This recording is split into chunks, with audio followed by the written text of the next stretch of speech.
ছায়া মন্ত্রিসভা করলে মাননীয় স্পিকার দুইটা লাভ, একটা হলো যে দায়িত্ববোধ বাড়ে, আরেকটা হলো যে উজিরে খামকা অথবা মন্ত্রী ভাবের একটা সুখ পাওয়া যায়।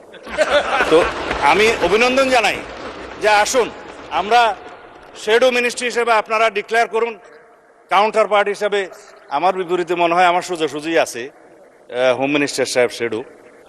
আমরা পরস্পর তথ্য বিনিময় করব, আমরা যোগাযোগ রাখবো, কথা বলবো। তবে না, আমি আপনাকে হোম মিনিস্টার খেতাব দেশে সুখী হওয়া দরকার। তো যাই, মাননীয় স্পিকার ব্যাংকের বিষয়ে কথা বলে যে না আমাদের কোনো ব্যাংক ট্যাঙ্ক নাই, কিন্তু আবার যখন কথা বলছে তার মধ্যে আবার কৃতিত্ব মন করছে যে কিছু সংখ্যক লোক করেছে, সেটা কৃতিত্ব নিয়েছে এসে। মাননীয় স্পিকার ব্যাংক টাকা তো ভালো, অস্বীকার করার দরকার কি, তবে শুধুমাত্র দুষ্ট লোকেরা বলে যে কত পার্সেন্ট শেয়ার কার আছে এটা একটু খোলাসা করা দরকার। তাহলে পরে এই যে ব্যাংক দখল হয়েছে মাননীয় স্পিকার ইন্টারিম গভর্নমেন্টের সময়, ব্যাংক দখল হয়েছে আওয়ামী লীগের সময়, দখল হয়েছে স্টাইলটা একটু ভিন্ন ছিল মাননীয় স্পিকার। কেউ সরকারি ইন্টেলিজেন্স ব্যবহার করে হোটেলে ডেকে নিয়ে এসে করেছে, আর কেউ সরাসরি নারায়ে তাকবীর আল্লাহু আকবার বলে নেমেছে। স্টাইলটাই ছিল ভিন্ন, দখল হয়েছে মাননীয় স্পিকার। এখন আমি চাই না মাননীয় মন্ত্রী শেষ করেন। আমার সময় কমে যাচ্ছে। যাই হোক মাননীয় স্পিকার, এই সংস্কার না নিয়ে কথা বললে মানুষ আবার আমাকে গালি দিবে।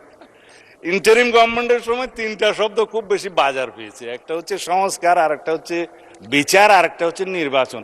তবে নির্বাচনটা বলেছে যে সংস্কার এবং বিচার সমাপ্ত হওয়ার পরে যদি কোনো সময় হলেও হতে পারে, এইভাবে ছিল নির্বাচনের বিষয়টা। তো সংস্কারের জন্য শ্বেত শুভ্র কেশের আমার কিছু বড় ভাই বুদ্ধিজীবী বিদেশ থেকে অবতরণ হয়েছিল, নাম যেহেতু এখানে উপস্থিত নেই নিতে পারবো না মাননীয় স্পিকার। তারা মাথায় টুপি ভর্তি করে অলৌকিক কিছু সংস্কার নিয়ে দেশে অবতরণ করলে পরে আমরা সংস্কার কমিশনে আলাপ আলোচনা করতে করতে করতে করতে এই জুলাই জাতীয় সনদটা এই পর্যন্ত প্রণয়ন হয়েছে। এখানে একটা বিষয় উঠে এসছে, মনে হয় মাননীয় সদস্য তাহের সাহেবের বক্তৃতার মধ্যে, যে নোট অফ ডিসেন্ট দেওয়ার কথা তো ছিল না সম্মতভাবে। এখানে জুনায়েদ সাহেব বক্তৃতা দিয়েছিলেন, যখন 70 অনুচ্ছেদের বিষয়টা প্রথম ডিসাইডেড হয় ঐকমত্য কমিশনের, জাতীয় ঐকমত্য কমিশনের প্রথম দিকের সবাই, তখন সবাই নোট অফ ডিসেন্ট সহ এইভাবে ঐকমত্য হলেন যে দুইটা বিষয়ে সবাই একমত। তবে বিএনপি সহ কয়টা দল আরো মনে করে সংবিধান সংশোধনী এবং জাতীয় নিরাপত্তার বিষয়টি এই 70 অনুচ্ছেদের ভিতরে থাকতে হবে।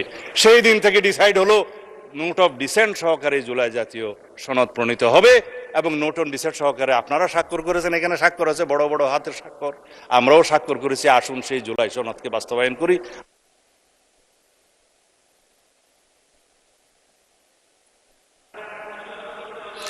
আপনি আজানের অপেক্ষায় আছেন?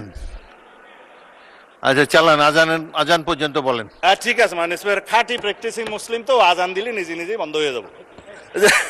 যাই হোক মাননীয় স্পিকার, আমি আসলে বলতে চেয়েছিলাম সংস্কার হচ্ছে একটা চলমান প্রক্রিয়া।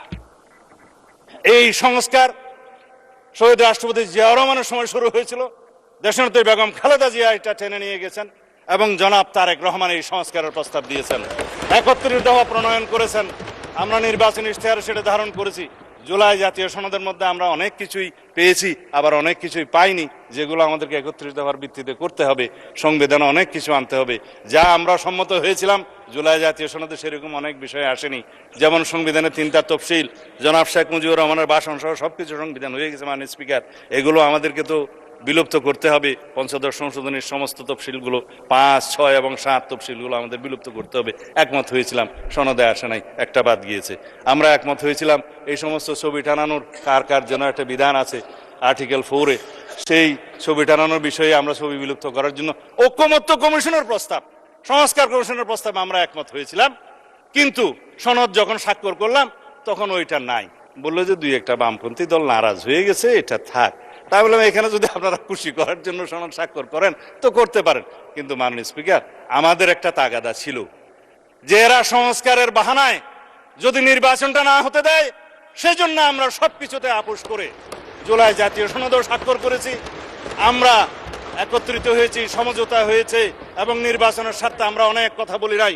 যখন অবৈধ এই যে আনকনস্টিটিউশনাল এক্সট্রা কনস্টিটিউশনাল অর্ডারটা প্রেসিডেন্ট জারি করলেন, আমরা ফুল বডি স্ট্যান্ডিং কমিটি আমরা প্রেস ব্রিফিং করে গুলশান অফিসে বলেছি যে বিএনপি এবং অন্যান্য আমাদের সাথে যারা আছে যুগপৎ আন্দোলনে, তারা আমরা কেউ জুলাই জাতীয় সনদের বাইরে অন্য কিছু মানতে রাজি না। রেকর্ডেড আছে, ভিডিও আছে, প্রেসে আছে, সব জায়গায় আছে, ঘোষণা আছে। আজান দিয়েছে মাননীয় স্পিকার, আপনাকে ধন্যবাদ। মাননীয় বিরোধী দলীয় সদস্যবৃন্দকে আপনাদের ধৈর্য সহকারে বক্তব্য শোনার